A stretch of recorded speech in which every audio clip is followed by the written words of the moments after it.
സ്നേഹം നിറഞ്ഞവരെ, ഒരിക്കൽ കൂടി ഗ്രോ അക്കാഡമിയുടെയും സിയോൺ ക്രിയേഷൻ ഹബിൻ്റെയും യൂട്യൂബ് ചാനലിലേക്ക് ഹൃദ്യമായ സ്വാഗതം.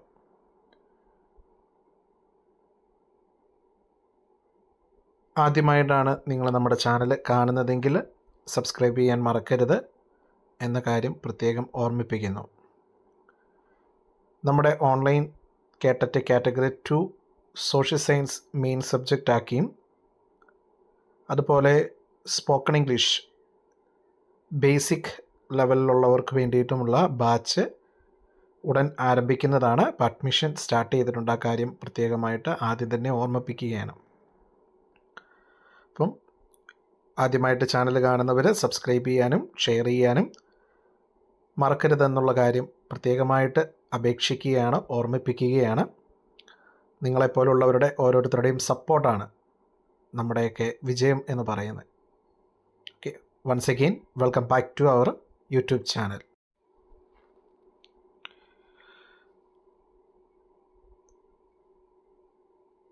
ഓക്കെ, അപ്പോൾ നമ്മൾ ഇന്നത്തെ ക്ലാസ്സിലൂടെ അല്ലെങ്കിൽ ഇന്നത്തെ ഈ വീഡിയോയിലൂടെ ഉദ്ദേശിക്കുന്നത്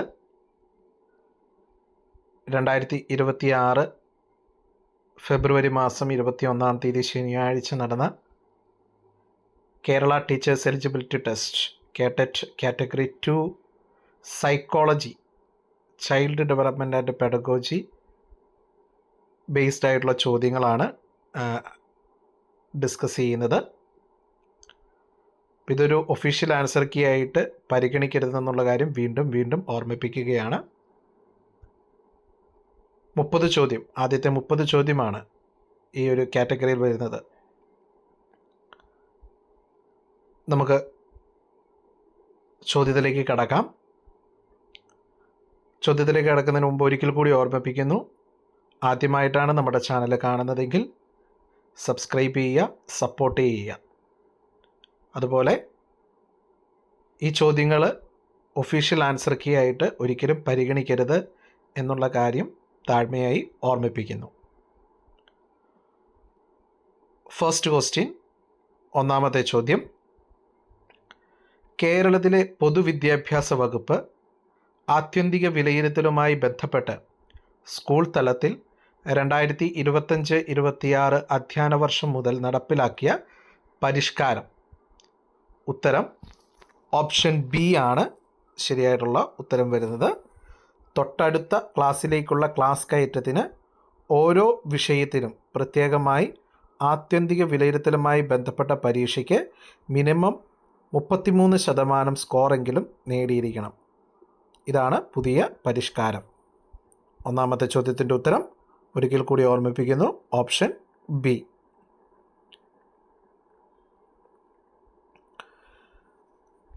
അടുത്തതായിട്ട് നമ്മൾ നോക്കുന്നത് രണ്ടാമത്തെ ചോദ്യമാണ്.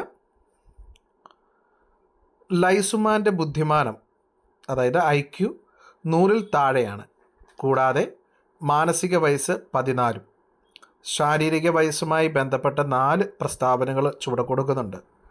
ഒന്നാമത്തെ പ്രസ്താവന ശാരീരിക വയസ്സ് 13, രണ്ടാമത്തേത് ശാരീരിക വയസ്സ് 14, മൂന്നാമത്തേത് ശാരീരിക വയസ്സ് 15, നാലാമത്തേത് ശാരീരിക വയസ്സ് 16.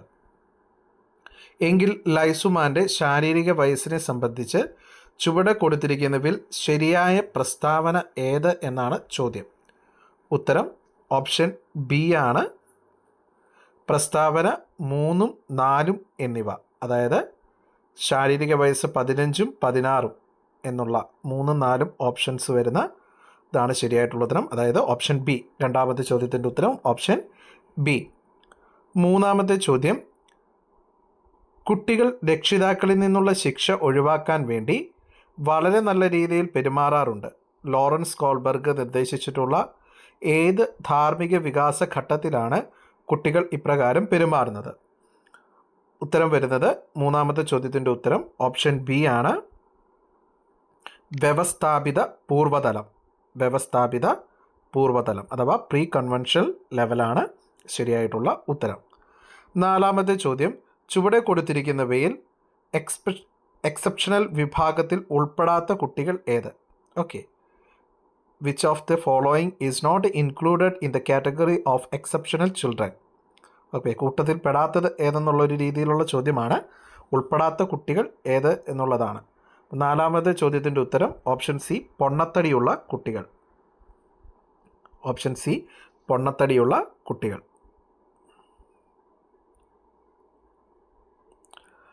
അടുത്ത ചോദ്യം 5ാമത്തേതാണ്. നിരന്തരവും സമഗ്രവുമായ വിലയിരുത്തൽ പ്രക്രിയയിൽ സമഗ്രത വിലയിരുത്തൽ ഉറപ്പാക്കിയിരിക്കുന്നത് ഏത് വികാസത്തിൻ്റെ അല്ലെങ്കിൽ ഏത് വികാസങ്ങളുടെ വിലയിരുത്തലിലൂടെയാണ്? 4 ഓപ്ഷൻസാണ് പറഞ്ഞിരിക്കുന്നത്. ശാരീരിക വികാസം, മാനസിക വികാസം, സാമൂഹിക വൈകാരിക വികാസം. അതുപോലെ തന്നെ 5ാമത്തേത് ഓപ്ഷൻ ഡി, മുകളിൽ പറഞ്ഞവ എല്ലാം എന്നുള്ള 4 ഓപ്ഷൻസാണ് നൽകിയിട്ടുള്ളത്. 5ാമത്തെ ചോദ്യത്തിൻ്റെ ഉത്തരം ഓപ്ഷൻ ഡി, മുകളിൽ പറഞ്ഞവയെല്ലാം. ഓക്കെ, മുകളിൽ പറഞ്ഞവ എല്ലാം. 6ാമത്തെ ചോദ്യം. ഒരു സ്കൂളിലെ 6ാം ക്ലാസ്സിലെ ക്ലാസ് അധ്യാപികയായ അഞ്ജലി ടീച്ചർ പറഞ്ഞു, ഈ വർഷം പെൺകുട്ടികൾക്ക് മാത്രമേ ക്ലാസ് ലീഡർ ആകാൻ അവസരമുള്ളൂ. ഇത് എന്തിനെ സൂചിപ്പിക്കുന്നു? ആ സെൻറ്റൻസ് ആണ് ശ്രദ്ധിക്കേണ്ടത്. ഉള്ളൂ. ഓക്കെ, അപ്പോൾ ആ കാര്യം പ്രത്യേകം ശ്രദ്ധിക്കണം. ഒരു ക്ലാസ്സിലെ 6ാം ക്ലാസ്സിലെ ക്ലാസ് അധ്യാപിക പറഞ്ഞ സെൻറ്റൻസ് ആണ് പറഞ്ഞിരിക്കുന്നത്. ഇപ്പോൾ ഉത്തരം വരുന്നത് 6ാമത്തെ ചോദ്യത്തിൻ്റെ ഉത്തരം വരുന്നത് ഓപ്ഷൻ ബി ആണ്, ലിംഗപക്ഷപാതം. Option B, ലിംഗപക്ഷപാതം.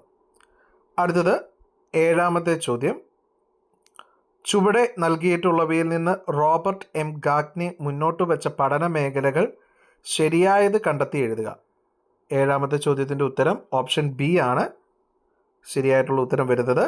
വാചികമായ അറിവ്, വൈജ്ഞാനികമായ തന്ത്രങ്ങൾ, ചാലക നൈപുണ്യങ്ങൾ, മനോഭാവ രൂപീകരണം, ബൗദ്ധിക ശേഷി വികാസം. ഓക്കെ, ഇപ്പോൾ 7ാമത്തെ ചോദ്യത്തിൻ്റെ ഉത്തരം വരുന്നത് ഓപ്ഷൻ ബി ആണ്.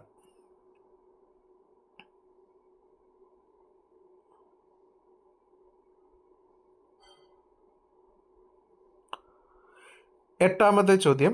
സ്റ്റേൺബർഗിൻ്റെ വിവര വിശകലന സിദ്ധാന്ത പ്രകാരം വിവര വിശകലനത്തിൻ്റെ ആന്തരിക ലോകം പ്രവർത്തിക്കുന്നത് പരസ്പര ബന്ധിതമായ 3 വ്യത്യസ്ത ഘടകങ്ങളെ അടിസ്ഥാനപ്പെടുത്തിയാണ്.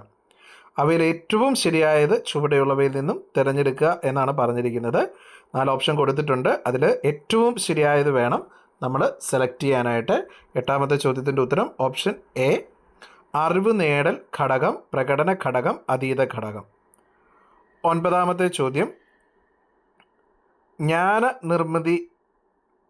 ജ്ഞാനനിർമ്മിതി സമീപനം പിന്തുടരുന്ന ഒരു ടീച്ചർ എന്ന നിലയ്ക്ക് കുട്ടികളുടെ ഭാഗത്തു നിന്നുണ്ടാകണമെന്ന് പ്രതീക്ഷിക്കുന്ന ഏറ്റവും സുപ്രധാന ഗുണം ഏതാണ്?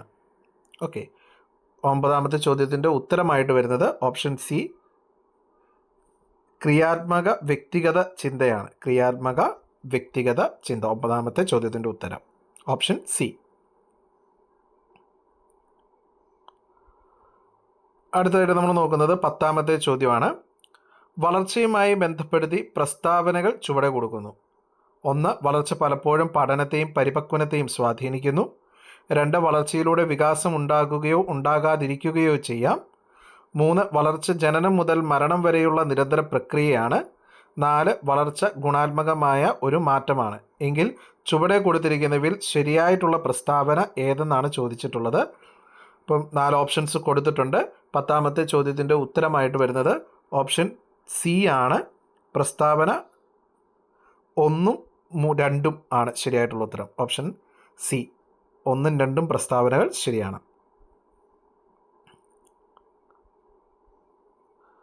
ഓക്കെ, അടുത്തുനിന്ന് നോക്കുന്നത് 11ാമത്തെ ചോദ്യം. ചുവടെ കൊടുത്തിരിക്കുന്നവയിൽ സർഗാത്മകതയുടെ സവിശേഷത അല്ലാത്തതേതെന്നാണ് ചോദ്യം. ചുവടെ കൊടുത്തിരിക്കുന്നവയിൽ സർഗാത്മകതയുടെ, ക്രിയേറ്റിവിറ്റിയുടെ ക്വാളിറ്റി അല്ലാത്തതേത്?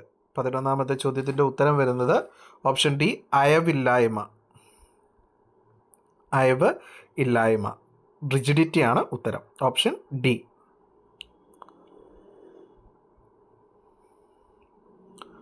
12ാമത്തെ ചോദ്യം. വൈകാരിക ബുദ്ധിയുമായി ബന്ധപ്പെട്ട 4 പ്രസ്താവനകൾ ചുവടെ കൊടുക്കുന്നു. നമ്മുടെ വികാരങ്ങളെ സ്വയം അറിയുകയും നിയന്ത്രിക്കുകയും ചെയ്യുക. 2, സ്വയം പ്രചോദിതമാകുക. 3, മറ്റുള്ളവരുടെ വികാരങ്ങളെ അറിയുക. 4 ബന്ധങ്ങൾ ഫലപ്രദമായി കൈകാര്യം ചെയ്യാനുള്ള കഴിവ്. എങ്കിൽ ഡാനിയൽ ഗോൾമാൻ്റെ വൈകാരിക ബുദ്ധി സിദ്ധാന്തവുമായി ബന്ധപ്പെടുത്തി ചുവടെ കൊടുത്തിരിക്കുന്നവയിൽ ശരിയായതേത്? ഓക്കെ, 4 ഓപ്ഷൻസ് കൊടുത്തിട്ടുണ്ട്. 12ാമത്തെ ചോദ്യത്തിൻ്റെ ഉത്തരം വരുന്നത് ഓപ്ഷൻ ഡി ആണ് ഉത്തരം വരുന്നത്.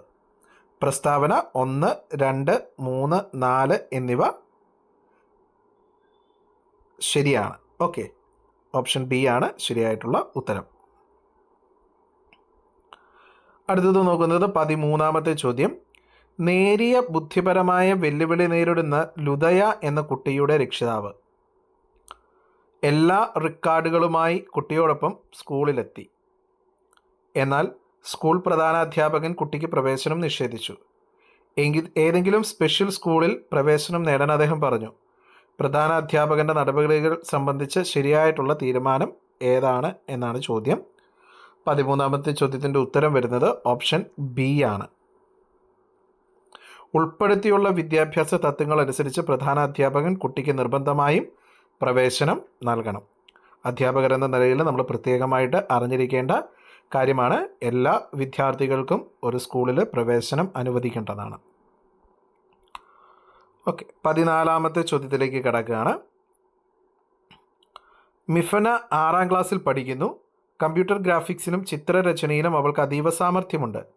ഇതിനെ ഏത് തരത്തിലുള്ള ബുദ്ധിയുമായി ബന്ധപ്പെടുത്താവുന്നതാണ്? 14ാമത്തെ ചോദ്യത്തിൻ്റെ ഉത്തരം ഓപ്ഷൻ ബി ആണ്. ദൃശ്യ സ്ഥലപര ബുദ്ധി, visual spatial intelligence. Option B ആണ് 14ാമത്തെ ചോദ്യത്തിൻ്റെ ഉത്തരം. 15ാമത്തെ ചോദ്യം. രുവാൻ 7ാം ക്ലാസ്സിൽ പഠിക്കുന്നു. ഇക്കഴിഞ്ഞ ഗണിത പരീക്ഷയിൽ രുവാന് വളരെ കുറഞ്ഞ സ്കോറാണ് ലഭിച്ചത്. ചോദ്യപേപ്പർ വളരെ കഠിനമാണെന്നും ഉള്ളടക്കം ക്ലാസ്സിൽ ചർച്ച ചെയ്തില്ലെന്നുമൊക്കെ അവൻ കുറ്റപ്പെടുത്തുന്നു. ഇത് ഏതു തരം സമായോജന തന്ത്രമാണ്? 15ാമത്തെ ചോദ്യത്തിൻ്റെ ഉത്തരം വരുന്നത് ഓപ്ഷൻ സി, പ്രക്ഷേപണം, പ്രൊജക്ഷൻ. ഓപ്ഷൻ സി ആണ് 15ാമത്തെ ചോദ്യത്തിൻ്റെ ഉത്തരം. 16ാമത്തെ ചോദ്യം. ഭിന്നശേഷിക്കാർക്ക് വേണ്ടിയുള്ള RPWD ആക്ട് ഇന്ത്യയിലെ ഏറ്റവും അവസാനമായി പരിഷ്കരിച്ച് നടപ്പിലാക്കിയ വർഷമാണ് ചോദിക്കുന്നത്. 16ാമത്തെ ചോദ്യത്തിൻ്റെ ഉത്തരം വരുന്നത് option D, 2016. Okay, option D 2016.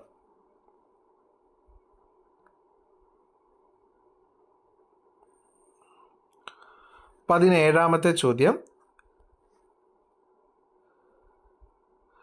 വിദ്യാർത്ഥികൾക്ക് വ്യക്തമായ ആശയധാരണ കൈവരിക്കാനായി ടീച്ചർ ധാരാളം മാതൃകകൾ ഉപയോഗിക്കുന്നു. ഈ മാതൃകകളിലൂടെ നിരീക്ഷിക്കാനും തിരിച്ചറിയാനും ആശയരൂപീകരണത്തിനും അവസരമൊരുങ്ങുന്നു. ഈ പഠന സിദ്ധാന്തം മുന്നോട്ട് വെച്ചത്? 17ാമത്തെ ചോദ്യത്തിൻ്റെ ഉത്തരം വരുന്നത് ഓപ്ഷൻ സി ആണ്, ആൽബർട്ട് ബന്ദൂര. Okay, Albert ബന്ദൂര.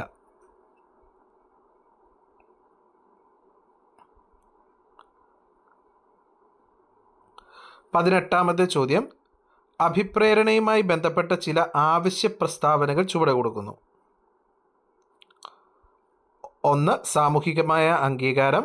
2. അധികാരത്തോടുള്ള ആഗ്രഹം. 3. സുരക്ഷിതത്വത്തിനുള്ള ആഗ്രഹം. 4. വിജയിക്കാനുള്ള ആഗ്രഹം. ഡേവിഡ് മെക്ലാൻഡിൻ്റെ അഭിപ്രേരണ സിദ്ധാന്തവുമായി ബന്ധപ്പെടുത്തി ചുവടെ കൊടുത്തിരിക്കുന്നവയിൽ ശരിയായിട്ടുള്ളത് ഏതാണ് എന്നാണ് ചോദ്യം. 18ാമത്തെ ചോദ്യത്തിൻ്റെ ഉത്തരം വരുന്നത് ഓപ്ഷൻ സി ആണ്. ഓക്കെ, 1, 2, 4 എന്നീ പ്രസ്താവനകളാണ് ശരിയായിട്ടുള്ളത്. Option C.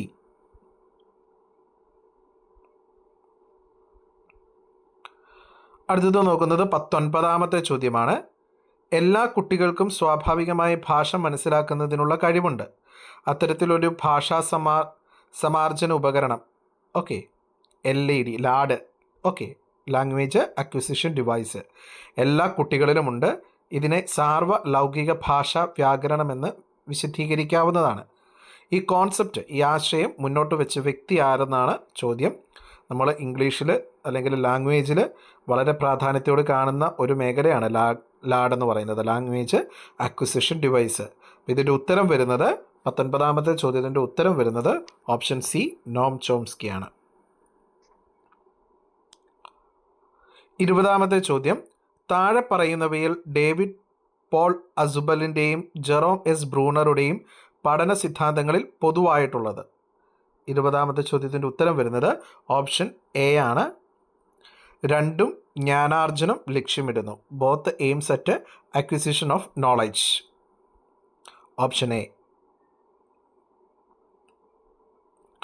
അടുത്തത് നോക്കുന്നത് 21ാമത്തെ ചോദ്യമാണ്.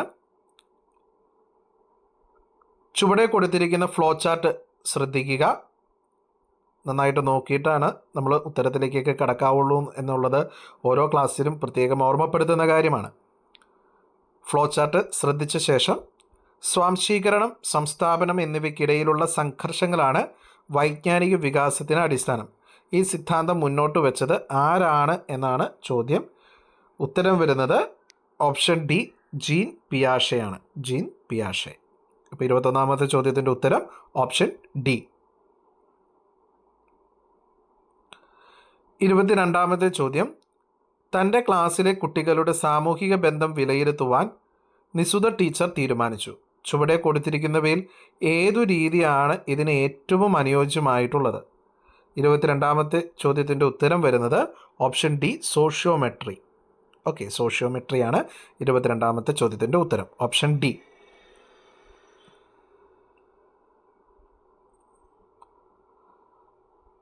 ഓക്കെ, അടുത്തത് നമ്മൾ നോക്കുന്നത് 23ാമത്തെ ചോദ്യമാണ്. ഒരു നല്ല ശോധകത്തിന് വേണ്ട പൂർണ്ണ സവിശേഷതകൾ ഏതൊക്കെയാണ്? ഓക്കെ, ഒരു നല്ല ശോധകത്തിന് വേണ്ട പൂർണ്ണ സവിശേഷതകൾ. 23ാമത്തെ ചോദ്യത്തിൻ്റെ ഉത്തരം ഓപ്ഷൻ ഡി ആണ്. വസ്തുനിഷ്ഠത, വിശ്വാസ്യത, സാധുത, പ്രായോഗികത എന്നിവ. Objectivity, reliability, validity and practicability. Okay, 24ാമത്തെ ചോദ്യം. മറവിയുമായി ബന്ധപ്പെട്ട് സിഗ്മണ്ട് ഫ്രോയിഡ് ആവിഷ്കരിച്ച സിദ്ധാന്തം അറിയപ്പെടുന്ന പേര്, അല്ലെങ്കിൽ ആ സിദ്ധാന്തത്തിൻ്റെ പേരാണ് ചോദിക്കുന്നത്. സിഗ്മണ്ട് ഫ്രോയിഡ് ആയിട്ട് ബന്ധപ്പെട്ട ചോദ്യമാണ്. 24ാമത്തെ ചോദ്യത്തിൻ്റെ ഉത്തരം വരുന്നത് ഓപ്ഷൻ ബി ആണ്, ദമന സിദ്ധാന്തം. ഓക്കെ, തിയറി ഓഫ് റിപ്രഷൻ, ദമന സിദ്ധാന്തം. 25ാമത്തെ ചോദ്യം. വായനാ വൈകല്യം നേരിടുന്ന ഒരു കുട്ടിക്ക് സ്വയം തിരുത്തലിനായി ചുവടെ കൊടുത്തിരിക്കുന്നവയിൽ ഏത് ഉപയോഗിക്കാൻ സാധിക്കും? 25ാമത്തെ ചോദ്യത്തിൻ്റെ ഉത്തരം ഓപ്ഷൻ ബി, ഫ്ലാഷ് കാർഡുകൾ. ഓപ്ഷൻ ബി, ഫ്ലാഷ് കാർഡുകൾ.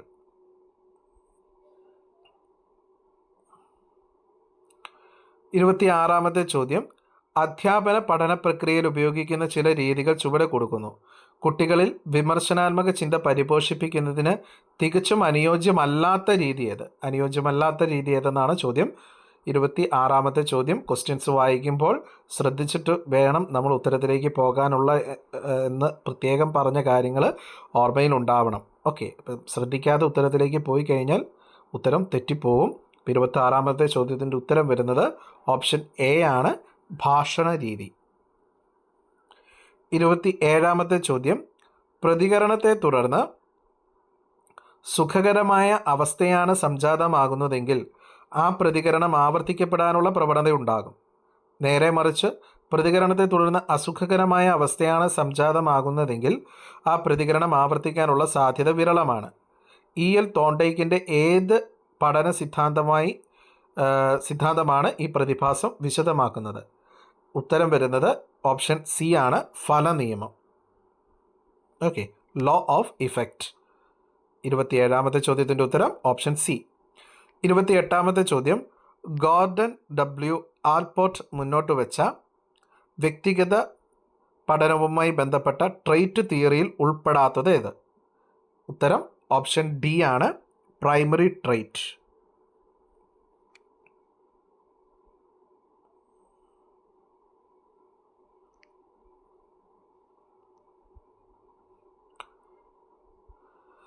ഇരുപത്തിയൊൻപതാമത്തെ ചോദ്യം. മറ്റുള്ളവരുമായി കൂട്ടുകൂടാനും സഹകരണ മനോഭാവത്തോടെ പ്രവർത്തിക്കാനും അവരുടെ അംഗീകാരം നേടാനുമുള്ള ശ്രമം നടത്തുന്ന ഘട്ടം. ഇതിൽ വിജയിക്കുകയോ പരാജയപ്പെടുകയോ ചെയ്യുന്ന ഒരു പ്രതിസന്ധി ഘട്ടം രൂപപ്പെടുന്നു. എറിക് എറിക്സന്റെ മനോസാമൂഹിക വികാസ സിദ്ധാന്തം അനുസരിച്ച് ഈ പ്രതിസന്ധി ഘട്ടത്തിൻ്റെ പേര് എന്ത്? ഓക്കെ, 29ാമത്തെ ചോദ്യത്തിൻ്റെ ഉത്തരം ഓപ്ഷൻ ബി ആണ്, ഊർജ്ജസ്വലത വേഴ്സസ് അപകർഷത. ഓക്കെ, ഓപ്ഷൻ ബി ആണ് 29ാമത്തെ ചോദ്യത്തിൻ്റെ ഉത്തരം. ലാസ്റ്റ് ക്വസ്റ്റ്യൻ 30ാമത്തെ. ഒരു പഠിതാവിൻ്റെ നിലവിലെ പഠനനിലയും മറ്റുള്ളവരുടെ സഹായത്താൽ എത്തിച്ചേരുന്ന പഠനനിലയും തമ്മിലുള്ള വ്യത്യാസത്തെ സൂചിപ്പിക്കുന്ന ZPD അഥവാ സോൺ ഓഫ് പ്രോക്സിമൽ ഡെവലപ്മെൻറ്റ് എന്ന ആശയം മുന്നോട്ട് വെച്ചത് ആര്? മുന്നോട്ട് വെച്ച വ്യക്തിയുടെ പേരാണ് ചോദിക്കുന്നത്. നമുക്കറിയാം ZPD എന്ന വേർഡ് അല്ലെങ്കിൽ എന്ന ഷോർട്ട് ഫോം അല്ലെങ്കിൽ സോൺ ഓഫ് പ്രോക്സിമൽ ഡെവലപ്മെൻറ്റ് എന്ന് പറയുന്ന വേർഡ് അല്ലെങ്കിൽ വാക്ക് നമുക്കെല്ലാവർക്കും അറിയാവുന്നത് പോലെ വൈഗോട്സ്കിയുമായിട്ട് ബന്ധപ്പെട്ടതാണ്. ഉത്തരം ഓപ്ഷൻ എ ആണ് ശരിയായിട്ടുള്ള ഉത്തരം, വൈഗോട്സ്കി. ഓക്കെ, അപ്പം 30 ചോദ്യങ്ങൾ നമ്മൾ നോക്കിയിട്ടുണ്ട്. 30 ചോദ്യങ്ങളിൽ 20 മാർക്കിന് മുകളിൽ നിങ്ങൾക്ക് ലഭിക്കുന്നുണ്ടെങ്കിൽ നിങ്ങൾ ഏകദേശം സേഫായിട്ടുള്ളൊരു മേഖലയിലാണ് നിൽക്കുന്നത് എന്ന് നമുക്ക് കരുതാം. ഒരിക്കൽ കൂടി ഓർമ്മിപ്പിക്കുന്നു, ഈ ആൻസർ കീ ഒരിക്കലും ഒരു ഒഫീഷ്യൽ ആൻസർ കീ ആയിട്ട് പരിഗണിക്കരുത്. ദി ഗ്രോ അക്കാഡമി നിങ്ങൾക്ക് വേണ്ടിയിട്ട് നിങ്ങളുടെ മാർക്ക് നേരത്തെ അറിയുവാൻ വേണ്ടിയിട്ടും അല്ലെങ്കിൽ പഠിച്ച കാര്യങ്ങളെ ഒന്നുകൂടി വിലയിരുത്താൻ വേണ്ടിയിട്ടും ക്വസ്റ്റ്യൻസ് ഡിസ്കസ് ചെയ്ത് നോക്കുന്നു എന്നുള്ളത് മാത്രമാണ്. ആ കാര്യം മറക്കാതിരിക്കുക. അപ്പം ഒരിക്കൽ കൂടി ഓർമ്മിപ്പിക്കുന്നു, നമ്മുടെ ചാനൽ നിങ്ങൾക്ക് ഉപകാരപ്പെടുന്നുണ്ടെങ്കിൽ സബ്സ്ക്രൈബ് ചെയ്യുക, ഷെയർ ചെയ്യുക, സപ്പോർട്ട് ചെയ്യുക, ലൈക്ക് ചെയ്യുക. ഒരിക്കൽ കൂടി ഗ്രോ അക്കാഡമിയുടെ online കേട്ടറ്റ് category 2 social science main സബ്ജക്റ്റായിട്ടുള്ള ബാച്ചിലേക്കും അതുപോലെ തന്നെ ഓൺലൈൻ സ്പോക്കൺ ഇംഗ്ലീഷ് ക്ലാസ്സിലേക്കുമുള്ള അഡ്മിഷൻ സ്റ്റാർട്ട് ചെയ്തിട്ടുണ്ട്. താല്പര്യമുള്ളവർക്ക് ജോയിൻ ചെയ്യാം. നൽകിയിരിക്കുന്ന നമ്പറിൽ കോൺടാക്റ്റ് ചെയ്യാം. Okay, thank U.